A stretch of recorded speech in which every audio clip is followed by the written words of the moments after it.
3, 2, 1. Michael Cohen goes to court. Starbucks faces down a boycott. And did Tom Brady threaten Stormy Daniels? Or what the heck is it? This is the Ben Shapiro Show.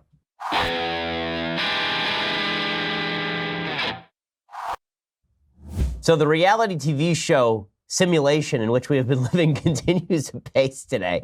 There's a lot of big news coming out from various and sundry areas of American life, including the Michael Cohen investigation, the Starbucks boycott. We have a lot to get to. First, I want to say thank you to our sponsors over at Birch Gold. So do you feel uncertain about the future? Because if not, then you haven't been watching the news lately. Well, one of the reasons that you should put a little bit of your money into precious metals is that sort of uncertainty. If you don't want the government manipulating the currency, or at least you don't want it impacting you, if you're concerned about the vicissitudes of the stock market, which is bouncing around like a yo-yo, then perhaps you ought to take a look at precious metals. And if you do, you ought to talk to my friends over at Birch Gold. Birch Gold Group has a long-standing track record of continued success with thousands of satisfied clients, countless five-star reviews, and an A-plus rating with the Better Business Bureau. And right now, if you contact Birch Gold Group, you get a free information kit on physical precious metals, a comprehensive 16-page kit showing how gold and silver can protect your savings and how you can legally move your IRA or 401k out of stocks and bonds and into a precious metals IRA. To get that no-cost, no-obligation kit, just go to birchgold.com/Ben. That's birchgold.com/Ben. Again,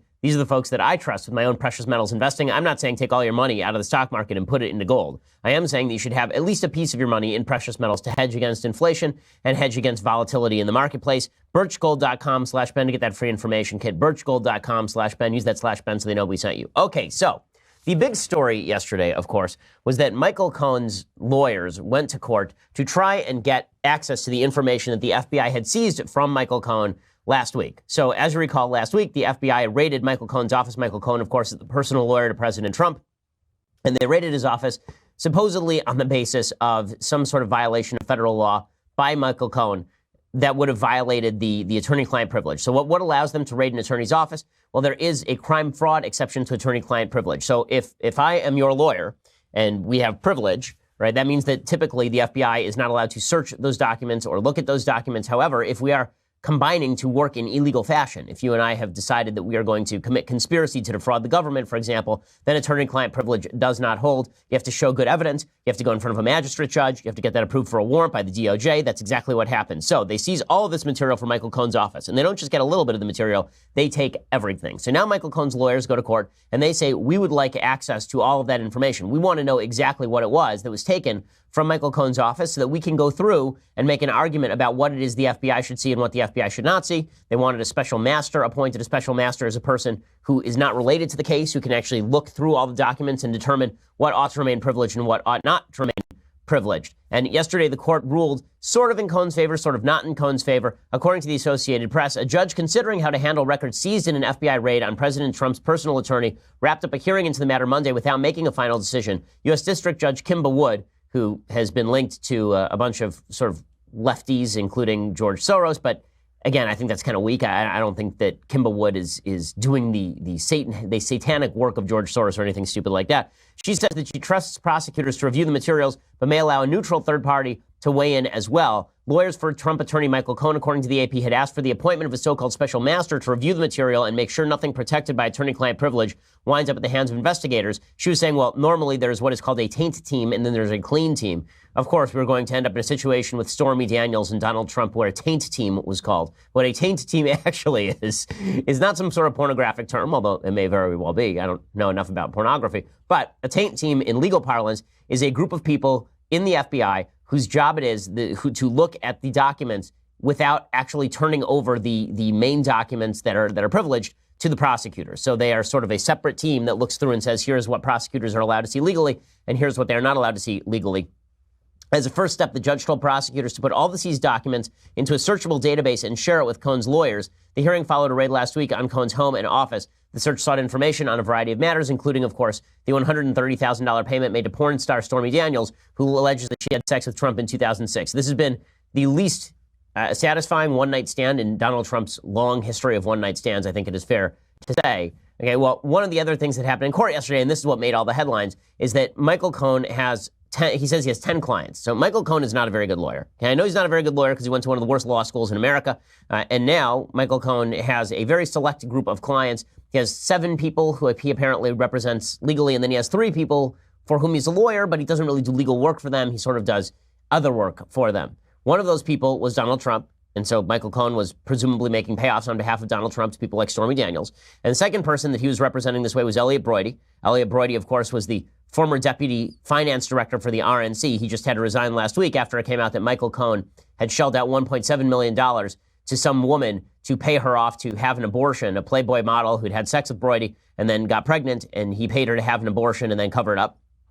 And then the third client was a mystery. This third client who was not fully a legal client, but also was, but was not necessarily engaged in the sort of hanky-panky that Trump or Broidy were. That third legal client's name had remained secret up until yesterday. So in the courtroom, that third legal client's name was revealed, and that third client, it turns out, was Sean Hannity. So the left went completely nuts over this. They went nuts for a couple of reasons. The first reason is they suggested that if Sean Hannity was a Michael Cohen client, it must have been for the same reason that Donald Trump or Elliot Broidy were Michael Cohen clients. Maybe Sean Hannity is hiding a secret love child. Ooh. Okay, there's no evidence of that whatsoever, of course. There's no evidence that Sean did anything wrong in any of this other than having Michael Cohen as a lawyer, which is not a particularly smart move for a guy like Sean who has tons of cash and tons of lawyers. But this was revealed yesterday in a dramatic moment in court, and all of the media were aghast. Oh, my goodness, Sean Hannity being implicated here. Okay, first of all, Sean Hannity's known Michael Cohen for a long time. Sean Hannity's been close friends with Donald Trump for a long time. They talk on the phone on a regular basis. The idea that Hannity was not talking to Cohen in some sort of way is, I think, silly. And everybody who knew Sean knew that he and Cohen were friendly. So it's not exactly a huge shock to learn that Cohen was technically his attorney, or at least one of his attorneys. Sean says he has 8 attorneys, and Cohen is one of them. The question is what exactly they were talking about, whether it's privileged or whether there was any criminal activity going on. If there's no evidence of criminal activity, then I fail to see exactly how anything is wrong here, other than Sean has a lawyer who happens to be an idiot. Right? So, but this is what happened according to the AP. President Donald Trump's personal attorney has been forced to reveal that another of his clients is Fox News host Sean Hannity. Lawyers for Cohen argued in court on Monday that they could not identify Hannity because he asked that his name not be disclosed in connection with an FBI seizure of Cohen's files. Judge Kimball Wood made one of the lawyers identify him in open court. So the question here was whether attorney-client confidentiality extends to the fact that you are a client of an attorney. So if you are my client, am I allowed to say in open court that you are my client? And typically speaking, attorney-client privilege and attorney-client confidentiality does not attach to the very fact that I am your lawyer. If the judge asks me, then I pretty much have to say. The real question is, what does this have to do with anything? Like, who cares? Why is this a big deal in any way? So, again, there are 2 reasons why the left wants to make this a big deal. One is that they hate Sean Hannity and they want Sean Hannity to go down in flames. So therefore, they are suggesting that Sean Hannity had something nefarious going on with Michael Cohen, that he's paying somebody off, or that he's like Elliot Broidy or Donald Trump in his relationship with Cohen. There's no evidence of that at all. Sean has come out. He said, listen, I didn't pay Cohen for any substantial legal work. I didn't pay him in connection with any third parties, meaning I didn't tell him to pay anybody off. I used to call Michael Cohen for sort of basic legal advice on real estate. Now, maybe that's true. Maybe that's not. Maybe Sean calls Cohen for a variety of reasons, including just to talk politics. And he wants that covered by attorney-client privilege because he doesn't want his communications with Cohen coming out in the wash. Maybe, for example, Sean talked with Cohen about something controversial, like, when Sean was talking about Seth Rich and he talked about Cohen with that or something. That's possible. But again, if Cohen's his lawyer, that's not a big deal. And also, attorney-client privilege does not attach to non-legal matters. So if I have a lawyer and I talk to my lawyer about golf, attorney-client privilege does not attach to my actual conversations with my lawyer about golf. It only attaches to the things that are actually matters at hand in which you need legal advice. In any case, that's reason number 1 is the left wants to go after Sean. Reason number 2 is that they are suggesting that Sean should have disclosed on air last week that Michael Cohen was his attorney. And so that's true. Okay, I think it's true that Sean should have said that Michael Cohen was his attorney. So I think it's the world's biggest deal. Not particularly, because I think that it's pretty obvious that Sean is very, very deeply ensconced in Team Trump. Again, he's been very friendly with Michael Cohen for a long time. This has been widespread public knowledge. He talks with President Trump all the time. So it's not like Brett Baer was failing to disclose a relationship with Michael Cohen. Sean Hannity was failing to disclose a relationship with somebody who was close to Team Trump. Is that good? No. I mean, when I have situations on this show in which I know players who are being talked about, I will typically tell you, I mean, as often as I possibly can. I mean, I can't imagine a situation which I haven't actually, where I know the players at issue or I have some sort of legal relationship with the players at issue. The good news is I haven't been a lawyer for virtually anybody except for Steven Crowder. So that usually doesn't come up. That said, I think the left's reaction to this has been over the top because the left is always over the top. Every story is a bombshell story. So, Juan Williams over on Fox News, he says, well, why didn't Sean just say that he worked with Cohen when he was telling people that it was bad that Cohen was raided? First of all, do you really think that Sean would have changed his opinion on the raid of Michael Cohen if he hadn't been a client of Cohen's? Do you really think that Sean would have been like, yeah, you know what? Now the raid's great. I wasn't a client of Cohen's. I have no problem with the raid. It's great. Of course not. Sean is a big Trump fan. And Sean thinks that, I think with some evidence, that this targeted hit on President Trump extends to a targeted hit on Michael Cohen. There are a lot of people who feel that way who are not clients of Michael Cohen. So again, should Sean have revealed it? Sure. Do I think that this is a world-shattering, earth-breaking thing? Not particularly, but the left obviously disagrees. Here's Juan Williams. Question for me is why Sean didn't disclose this earlier, because in the previous two cases, Sean says there's no third party. He's obviously referring to the idea that Cohen was setting up payments to women for Trump and for Elliot Brody, the guy who's the RNC donor.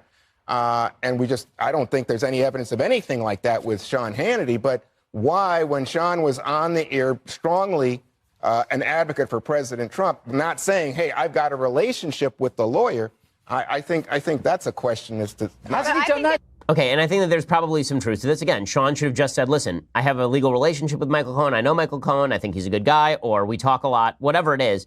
You know, the audience should probably know about it. But do I think that this is the end of the world? No. The media obviously disagree. A CNN panel yesterday went nuts about Sean Hannity not disclosing his ties to Cohen on air. Again, would I think that this were the end of the world if it were Rachel Maddow and Rachel Maddow had a relationship with, say, Hillary Clinton's lawyer? Not particularly, because I assume that Rachel Maddow is a political hack on behalf of Hillary Clinton. So why exactly would I be upset that she's not disclosing information that would make her more of a hack for Hillary Clinton, for example? You know, I think some of the same things about Sean, with regard to Trump. He's obviously a big fan of Trump. He's a partisan on behalf of Trump. I don't think the math changes very much if Michael Cohen is his lawyer versus Michael Cohen not being his lawyer. Again, that doesn't mean that Sean shouldn't have said anything. It just means I don't think the impact of this is tremendous. I'll show you how the media have responded to this, though, in a second. First, I want to say thanks to our sponsors over at the USCCA. So, guys, the clock is ticking on this one. How would you like to hit the range tomorrow with a brand new gun? Well, if you're a law-abiding citizen, you probably would, and the USCCA wants to make that dream come true. They are here to help train and protect responsible gun owners like you and me, and right now, they're giving away free guns every day, so you got to check them out. They are giving away a different gun every single day. It all ends April 30th. So go to defendmyfamilynow.com to get entered right now. That's defendmyfamilynow.com. You could get up to 17 chances to win your gun every day. It could be 17 Kimbers, 17 Glocks, 17 Springfields. All you have to do is go to defendmyfamilynow.com to reveal which gun you could be taking home today. But this all ends very soon, and today's gun disappears at midnight tonight. So don't put it off. Don't miss your chance. You could win a new gun every single day. So go to defendmyfamilynow.com right now. That's defendmyfamilynow.com right now. defendmyfamilynow.com. And as I say, the folks over at the USCCA, they do a wonderful job of giving you all the information and training that you need in order to be a law-abiding citizen, a good gun owner, a responsible gun owner,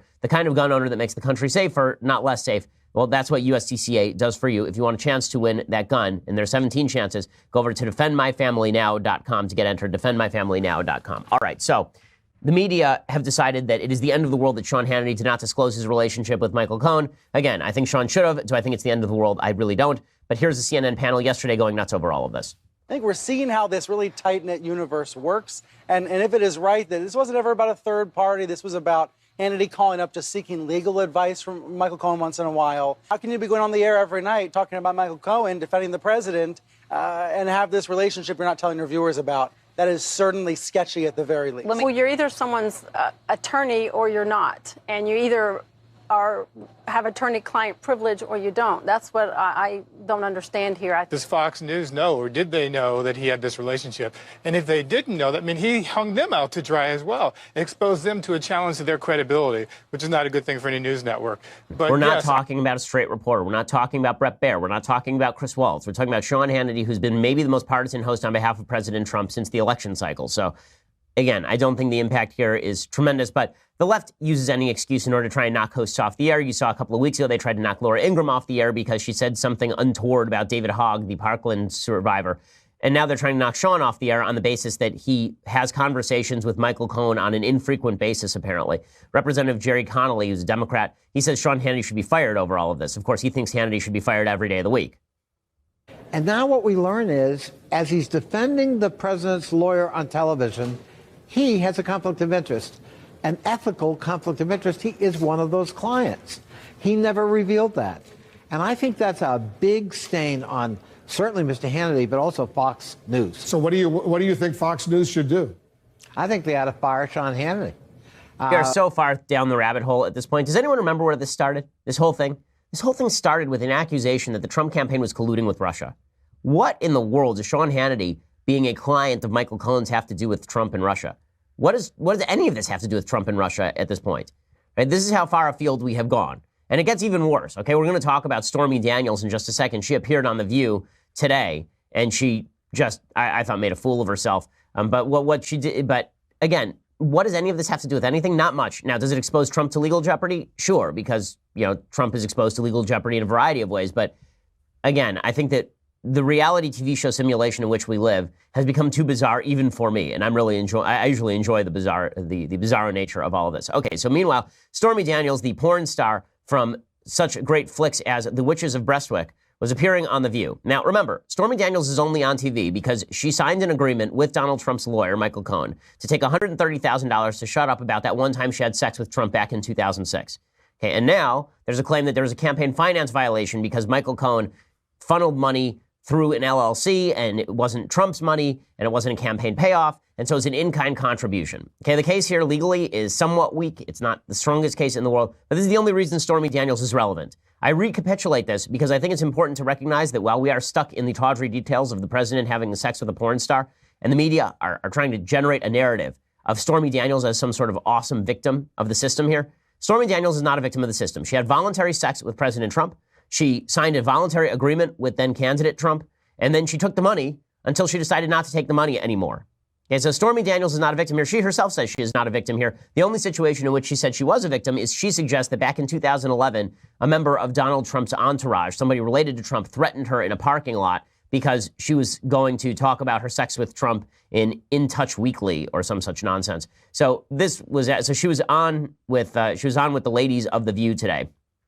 And she was making some rather astonishing claims on The View, such as she says that, she's really upset about all of this. She says she legitimately said, this is not what I want to be known for.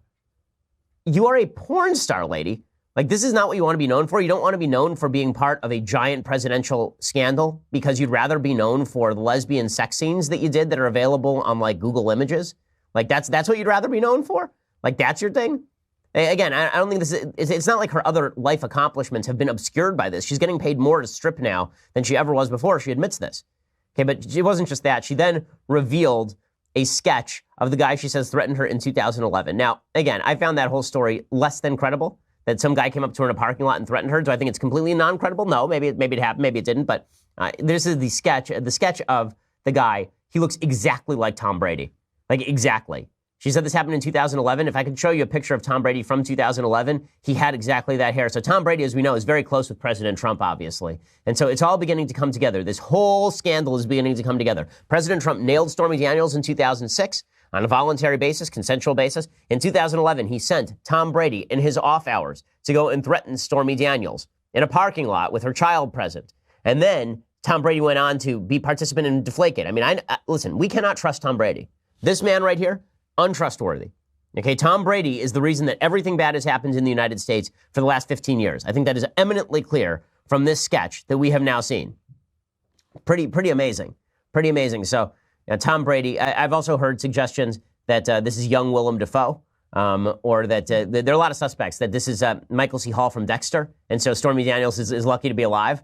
I've heard a bunch of comparisons as far as who this sketch is, but how crazy is our politics that we are now sitting around looking at sketches of a guy, a rando from 2011 who looks so generically white model that you could not pick anyone who looks like this out of a lineup. There are legitimately 10 people you can name off the top of your head who look exactly like this guy. Is it Timothy Oliphant? No one knows, right? It legitimately could be anyone. It could be the doll from Team America, right? It could be, all these people are available. So it's just amazing. It's just amazing. So Meghan McCain was grilling Stormy Daniels. And again, this is also, it's also just seamy and ridiculous. Apparently, Stormy said on The View that she did not come up with the name Make America Horny Again, which is the name of her dance tour. Yeah, she's not in it for the publicity at all. No one's in it for the publicity. Everybody is here for, really good, solid American reasons. We're all doing this for good, solid American reasons. It has nothing to do with publicity. Nothing. And she says that, yes, I am dancing more. I'm making more money. I'm spending more money. She says she's pursuing her dream of directing a horror movie, but the people involved in the project have ghosted her. That is absolute nonsense. I mean, I'm sure maybe it happened, But if you think that Stormy Daniels can't get a film produced right now, Stormy Daniels could get 10 films produced right now, so long as she's in it and they have a Trump stand-in. No question. That sketch just gets me. I just love the sketch. It says, man is 5'9" to 6 feet tall, early 30s to early 40s, lean but fit. Thank you for that. Well, now we're so much closer to discovering that Gary from Team America was the guy who really threatened Stormy Daniels. Everything is stupid. People, everything is just stupid. It's just too stupid. Okay, so in a minute, I'm going to talk about more stupid stuff. But first, I want to say thanks to our sponsors over at Zeal. Okay, so right now, if you feel a little bit stressed by the news because the news is, because the news is just too ridiculous, then you need to talk with my friends over at Zeal. So if you need a massage, okay, Zeal is the place to go. ZEEL. Okay, these are the folks who will send you a licensed masseuse to your house. They'll bring the table, they'll bring the massage oils, they'll bring the candles, they'll bring the whole thing. They'll bring a spa directly to your home. You're no longer going to have to wait in line at the spa. You're no longer going to have to make an appointment 4 days from now. You can do it on essentially a moment's notice. You go to Zeal.com or Zeal's iPhone or Android app, ZEEL.com, and you select from top local licensed and pre-screened massage therapists. Choose your favorite technique, gender preference, time, and location for your massage, and they will send you one of their 10,000 licensed massage therapists with a massage table, music, supplies to give you that 5-star massage 7 days a week, 365 days a year. It's basically like Uber for massage. It is fantastic. And to help get you started, our listeners can get $25 off their first massage with promo code Ben. That's ZEEL.com, promo code Ben. Go to Zeal.com. Again, their masseuses are just terrific. I've done it. My wife's done it. Two of my sisters have done it. My mother has done it. My mother-in-law has done it. The Zeal is just a fantastic service, and there's a reason that so many people are using it. It also makes a great gift for family and friends. ZEEL.com, and use promo code Ben. You get $25 off your first in-home massage, and it is really spectacular. Again, there are certain things in life that make you feel wealthy, even if you are not, and using Zeal is one of them. ZEEL.com. Use that promo code Ben so that they know that we sent you. Okay, so in other stupid news, apparently there's now a boycott being launched against Starbucks. So why is this Starbucks boycott being launched? Well, because there was a tape that came out in Philadelphia of two black men who were apparently arrested.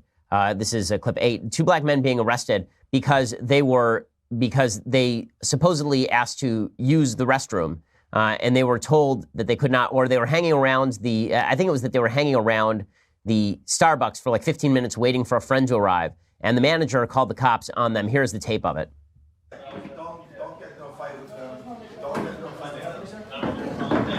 You can see the police show up,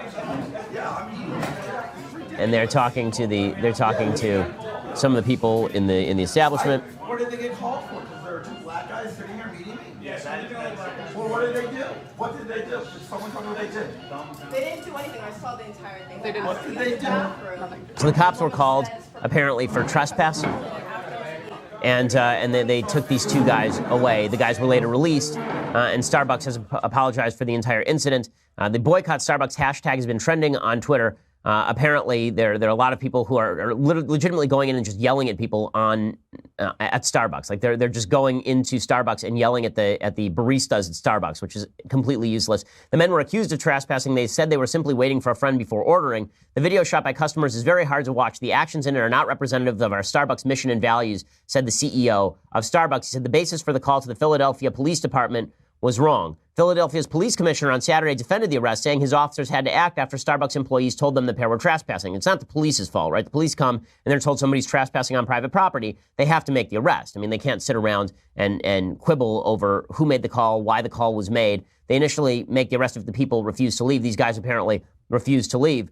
Philadelphia's police commissioner said, of course, that they were asked to leave and that they did not. In a video statement, the police commissioner, Richard Ross, said store employees called 911 to report a disturbance and trespassing. When officers arrived, Ross said staff told them the two men had wanted to use the restroom, but were informed it was only for paying customers. The pair reputedly refused to leave when politely asked to do so by employees and officers, he said. If you think about it logically, that if a business calls and they say someone is here that I no longer wish to be in my business, the officers now have a legal obligation to carry out their duties, and they did just that, said Ross. They're professional in all their dealings with these gentlemen, and instead they got the opposite back.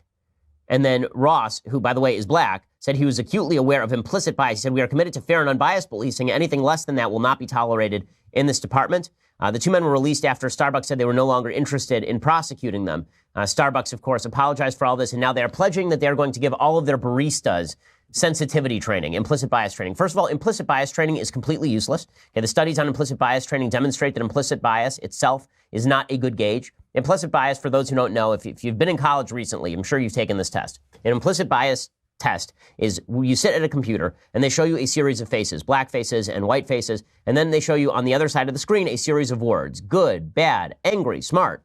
And then they see how fast you click the button to associate the words in the image. So if you are slower to identify smart and black and smart and than you are for smart and white, this means you are implicitly biased. The problem with IATs, implicit bias assessment tests, is that they're not statistically significant, meaning that they're not repeatable. I can take the test twice and get two completely different scores. You can train for the test, and there is no evidence whatsoever that so-called implicit bias in this way actually factors into real-world decision-making. So even the people who created the implicit bias test will acknowledge that there is no hard evidence that even if you fail an implicit bias test, this means that you are a racist in your behavior or in your dealings. And yet now we're going to do implicit bias retraining. It's just stupid over at Starbucks. Also, one of the problems that I have with some of the tapes that are being released, that wasn't the only tape that was released. There was another tape that was also released, this one from today, in which a black man was at a Starbucks in Los Angeles, and he claims that this is on Hawthorne. Okay, so let it be known that the area around Hawthorne is heavily minority. Okay, this Starbucks is in a very heavily minority area. So I really doubt that the manager at this particular Starbucks has never seen a black person in her establishment before. What you're going to see in this tape is that the guy who's tapes a white guy coming out of the restroom, and then he asks the white guy coming out of the restroom if the guy was asked to buy anything by the manager. And then he goes to the manager and he says, well, I wasn't allowed to use the restroom if I hadn't bought anything. And the lady says, I'm going to ask you to leave. And the guy refuses to leave. This guy posted the tape, and then he suggests that the Starbucks manager, who, by the way, is Asian, is a racist. So here's what that sounds like. So I would like Starbucks right here on Redondo, on Artesia, and Hawthorne. This man right here said he hasn't made a purchase yet. He's in line to make a purchase, and you guys had gave him the code, right? Isn't that what you did? My business right now. No, this is not your business. This is not your business. This is not your business, though. Okay, you may be the store manager, but you're not in charge. I'm not allowed to be in here anymore. Why? You see, they're so mad. Why are they upset with me, Weston? What did I do? I don't know. I just tried to use the bathroom like you did, and they gave it to you. Is it my skin color? Is it my skin color? Is it my skin color? Is it my skin color? I can use the bathroom, but Weston could. Amen. I feel it may be my skin color.